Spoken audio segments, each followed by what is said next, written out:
Prezados irmãos e irmãs, com grande alegria hoje estamos celebrando essa festividade dedicada a Nossa Senhora do Carmo.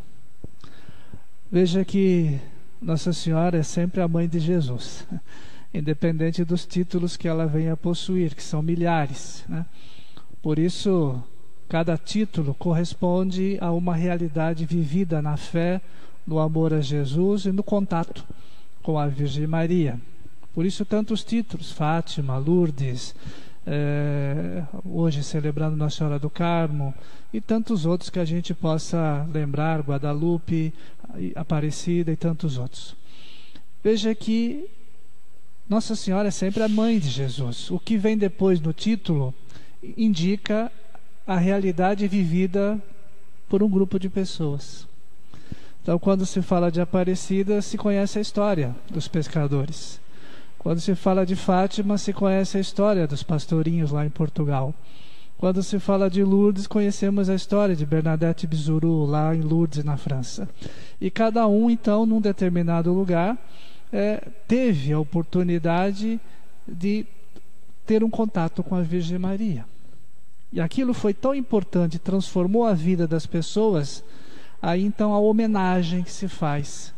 Então o título que Nossa Senhora tem nesse Fátima, Lourdes, nada mais é do que uma homenagem das pessoas que tiveram a oportunidade de receberem dela as graças de Deus e terem a sua vida modificada. Veja que Carmo também não é diferente. Uma vez que vem lá do Antigo Testamento, do encontro de Elias no Monte Carmelo com Deus, né? E depois uma comunidade religiosa se formou, que é a Ordem dos Carmelitas, exatamente por conta desse lugar, né? O Carmo, vamos dizer assim, o Monte Carmelo. E ali então uma congregação se fundou no ramo feminino de vida contemplativa, no ramo masculino, toda uma dedicação e amor a Deus, no serviço à oração, no serviço aos pobres.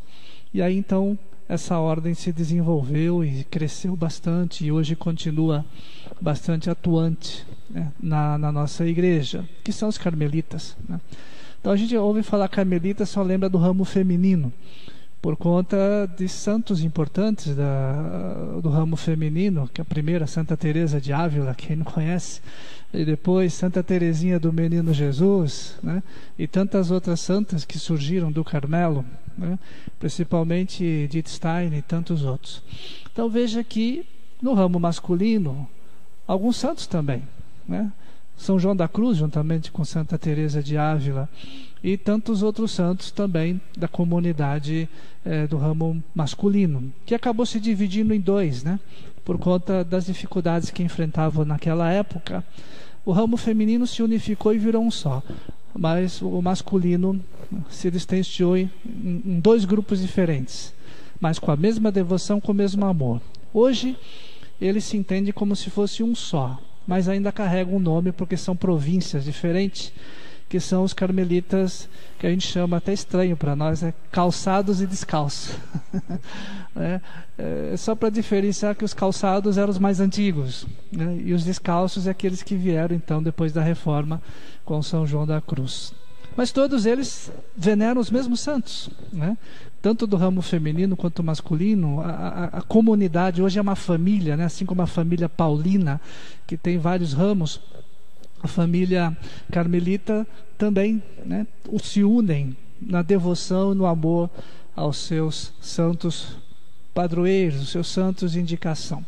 Mas a Nossa Senhora, padroeira principal, é chamada então de Nossa Senhora do Carmo. Você fala que bacana, uma congregação religiosa ter uma padroeira, e essa padroeira ser a Nossa Senhora. Não se escandalize, também não se surpreenda, porque todas as congregações religiosas têm como padroeira Nossa Senhora. Então não é privilégio dos carmelitas terem Nossa Senhora como padroeira, porque toda a comunidade religiosa fundada desde os primórdios, lá com São Bento, até nos dias de hoje, agora se chama congregação, né? A gente não chama mais de ordem religiosa, tem como padroeira principal, e a razão dos votos que eles professam, que são os votos que indicam o seu compromisso com a pobreza, seu compromisso com a obediência, com a castidade, chamados de votos solenes ou profissão perpétua, e é dedicado à Virgem Maria, né?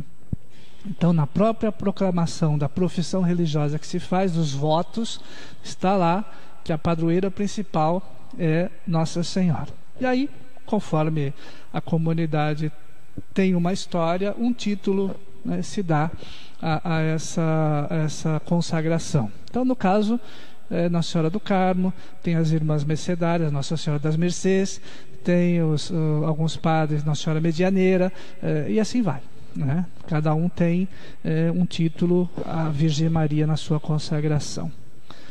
Veja que esse evangelho de hoje, ele para nós é meio estranho, né? Porque São Mateus, quando escreveu, ele quis que a gente fizesse dessa leitura oração, e não buscar pela palavra algum tipo de entendimento, porque se você for ler assim, seco, sem oração, sem o conhecimento, né, da palavra de Deus, você vai achar que Jesus desprezou a mãe dele. Porque quando disseram, sua mãe está aí, ele dizia, mas quem é minha mãe? Como diz, eu não tenho mãe, essa que está aí não é a minha mãe. Portanto, não é essa a interpretação que se dá. São Mateus, na verdade, quando parece que dá a entender que Jesus está desprezando a mãe dele, é exatamente o contrário, ele está exaltando a mãe. Quando ele diz, quem é a minha mãe, quem são meus irmãos, a não ser aquele que faz a vontade de Deus Pai, imediatamente ele já supõe que eu sei quem faz a vontade do Pai. Quem foi a primeira? Não foi ele. A primeira pessoa a fazer a vontade de Deus, a vontade do Pai, nessa realidade nova que Deus estabeleceu através de seu Filho, foi a Virgem Maria com o seu sim. Foi a primeira pessoa a manifestar a fé em Deus, né, no momento em que o anjo vem até ela. Então, quem fez a primeira profissão de fé não foi Pedro. Quem fez a primeira profissão de fé foi a Virgem Maria. E a gente pula, já vai direto para Pedro. Mas na verdade foi ela, antes mesmo de Jesus ter sido concebido. Porque ao dizer sim, ela diz, eu creio em tudo aquilo que o anjo disse. E assim confirmou com a palavra sim, né, o chamado fiat. Ela então se entrega, confia e deixa que Deus realize nela essa boa obra. Então veja que quando a gente parece achar que Jesus está desprezando a natureza humana da sua mãe, aquela frase, aquele que faz a vontade do Pai, revela que é exatamente o contrário. Mas aí tem um perigo, né? O perigo daquela pessoa que não tem o dom do entendimento, né? Porque o dom do entendimento faz com que eu perceba que a palavra de Deus, quando direciona uma forma de linguagem humana, revela linguagem divina. Porque se eu ficar só na linguagem humana, eu vou encontrar na Sagrada Escritura coisas absurdas, que eu não vou entender. Vou dizer, mas como que isso é possível? Como que Jesus maltrata a própria mãe? Como que Jesus não a recebe ali naquele momento, sendo que alguém trouxe a notícia de que a mãe estava ali? Bom, primeiro que a Virgem Maria, depois que São José faleceu, não desgrudava mais do filho. Então, é uma coisa meio estranha que ela viesse visitar Jesus se ela já deveria estar com ele, né? E depois, essa realidade criada por São Mateus é exatamente para reforçar a revelação de Jesus, que veio indicar a obediência como realização da salvação que Deus veio trazer através dele. Porque se esqueçam que foi por desobediência que o pecado entrou no mundo. E é por obediência que a salvação entra. Em que momento a salvação entrou na nossa realidade humana? No ato da concepção virginal de Nossa Senhora. Então veja que o simples ato do Espírito Santo entrar no ventre de Maria e começar a gestar Jesus já revela ali toda uma mudança de realidade de pecado, desobediência, e começa a se estabelecer um caminho de obediência através da Virgem Maria. Por isso que a Igreja Católica, a Igreja de Jesus, não existe sem Nossa Senhora. Por isso que nós temos um amor assim infinito pela Virgem Maria. Infelizmente, alguns irmãos protestantes acabam usando esse trecho no entendimento humano que Jesus desprezou a Virgem Maria, e fazem a mesma coisa, erradamente, sabe? Aquela forma de dizer, não faça isso, mas não diz com todas as palavras, e a pessoa acaba fazendo achando que a orientação é para fazer. Então veja que aqui exatamente é o contrário. São Mateus, ele quer que você cresça na fé de tal forma a perceber que em nenhum momento Jesus desvalorizou a sua mãe, mas a exaltou não por ela mesma, mas pela atitude de ter confiado em Deus, manifestado o seu amor, a sua fé e aceitado ser a mãe de Jesus. Estabeleceu-se ali o primeiro ato de obediência, fazer a vontade de Deus. Então hoje nós somos chamados a viver essa realidade. Por isso amamos tanto a Virgem Maria. Se você quer um exemplo de pessoa que amou, que confiou e obedeceu a Deus, você tem como referência principal a Virgem Maria na nossa natureza humana. É claro que você tem Jesus em primeiro lugar, mas na natureza humana, antes mesmo de Jesus nascer, foi ela, né? E a Igreja então tem como geradora de graça, geradora de vida, a mãe. Por isso nós a chamamos de mãe por causa do nosso batismo. E qual filho que é amado pela mãe não retribui pelo amor? Não é verdade? Se somos amados, somos tão queridos e tão protegidos, o que você espera de um filho em relação à mãe? O mesmo carinho, o mesmo afeto. Por isso que a Virgem Maria se tornou a mãe da Igreja.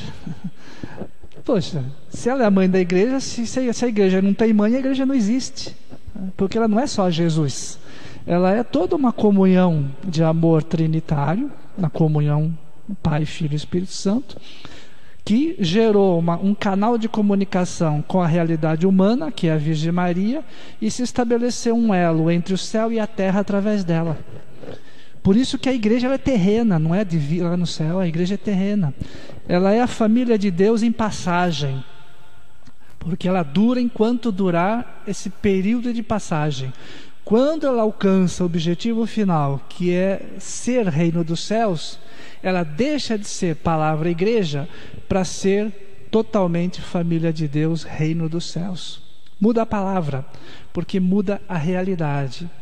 Uma identifica a passagem e outra identifica destino final. Por isso que nós estamos na passagem. E essa passagem a gente chama de Páscoa, que é o que nós estamos vivendo, né, nessa realidade humana, fazendo a passagem como igreja para alcançar o objetivo final, chegar no reino dos céus. E ali então não preciso mais de passagem, porque já cheguei, e também não preciso dessa realidade provisória chamada igreja, porque cheguei no meu destino, né? Porque ela é uma família de Deus em passagem. Agora não tem mais passagem, já chegou. E essa família de Deus lá se chama Reino dos Céus. Então hoje nós buscamos essa mesma comunhão, né? Você veja que o Papa Francisco nos deu um presente. Nós celebramos no início do ano, primeiro dia do ano, Santa Maria, Mãe de Deus e Mãe da Igreja. Já celebrávamos, né? Incluindo Santa Maria, Mãe da Igreja. Mas o Papa quis identificar que a Igreja, ela nasce em Pentecostes. A Igreja se torna visível, tem o seu nascimento oficial com a vinda do Espírito Santo. E o que o Papa, tocado por esse mesmo Espírito, assim como tantos santos foram tocados, e aí nasceu a devoção do Sagrado Coração de Jesus, aí nasceu a Corpus Christi, esse toque que Deus dá. E o Papa também teve essa revelação. Instituiu, né, na segunda-feira pós-Pentecostes, a festividade dedicada a Santa Maria, Mãe da Igreja. O título de Mãe da Igreja, logo em seguida. para dizer que Pentecostes, né, é a ação de Deus que dá forma, é a ação de Deus que faz surgir a igreja, mas faz surgir a igreja através de quem? A Virgem Maria. Porque foi ela que gerou Jesus. Jesus não caiu do céu, não veio de paraquedas, não veio voando no foguete, não veio assim saindo por aí que nem um super-herói. Nasceu do ventre materno.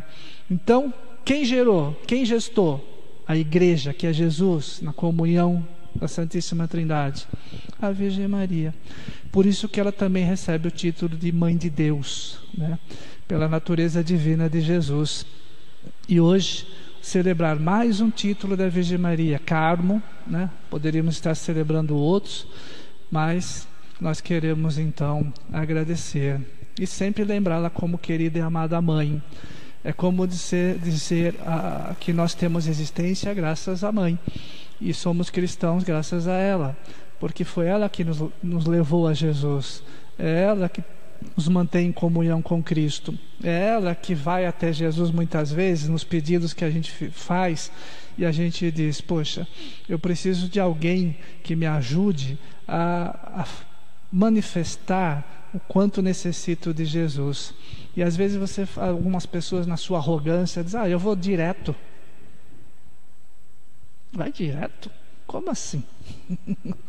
Vai direto? O Antigo Testamento inteiro precisou de intermediários. Agora vai direto? Mudou alguma coisa? Por que direto? Quem é digno de estar diante de Deus, né? Quem? Por isso que nós necessitamos da Virgem Maria. É aquela famosa história de uma família, né? As famílias tradicionais antigas, o pai era uma pessoa bastante rígida, a mãe é que era mais maleável. E toda vez que a gente precisava de alguma coisa do pai, a quem a gente pedia? A mãe. Era ela que ia fazer o intercâmbio, era ela que ia fazer lá o pedido. Olha, ele precisa de tal coisa. Eu nunca tive coragem de chegar para o meu pai e dizer: pai, eu preciso de um sapato novo, de uma camisa nova, de alguma coisa. Eu sempre era minha mãe que fazia isso, né? Ele que era o provedor da casa, ela fazia lá todo o desejo. Até para coisas de brinquedos que a gente gostava, um presente de Natal, a gente tinha os desejos. Para quem a gente falava? Nunca direto para o pai. Nunca. Sempre era ela que fazia. E até hoje é assim. Então veja a maravilha, né, da lógica da vida humana, em que nós, através da igreja, reproduzimos, mas de uma forma bonita, né? Onde a Virgem Maria, então, é essa certeza de que a gente alcança a graça do reino dos céus, né? Tem uma história bonita que eu ouvi de um padre que está sendo beatificado, né? Foi um grande midiático, um homem de televisão. Ele contou uma história bonita. Ele dizia assim que uma vez Jesus estava passeando pelas portas da entrada do céu e foi reclamar com São Pedro que via muitas pessoas no céu de que ele não lembrava de ter sido pessoas boas, né? Pessoas generosas que pudessem estar ali. E São Pedro falou: mas eu não fui eu que botei essas pessoas aqui dentro. Como assim? Você que é o responsável pela porta, que só entra por aqui quem você permite. Mas essas pessoas que o senhor está vendo aí não entrou pela porta. Eu falei: como não? É, porque cada vez que eu mando alguém embora, sua mãe vai do lado de lá, abre uma janela, ela entra por lá. Ou seja, ela dá um jeitinho, né? E a pessoa entra por uma janela que a Virgem Maria abriu, porque São Pedro não deixou entrar ali por a porta oficial, né? E Jesus, fazer o quê, né? É a mãe, né? Se ela permitiu a entrada, está feito. Então, por isso que a gente reza tanto a Virgem Maria. Às vezes a gente não se considera tão digno assim de estar perto de Jesus, e às vezes até duvidamos que possamos um dia entrar na glória do reino dos céus. Mas com a certeza de que temos uma mãe que cuida de nós, que está sempre zelando, que está sempre nos acompanhando, nós temos uma espécie de garantia, né? Porque se eu não entrar pela porta da frente, com certeza por uma janela eu entro, pela devoção e pelo amor que nós dedicamos a ela. Amém.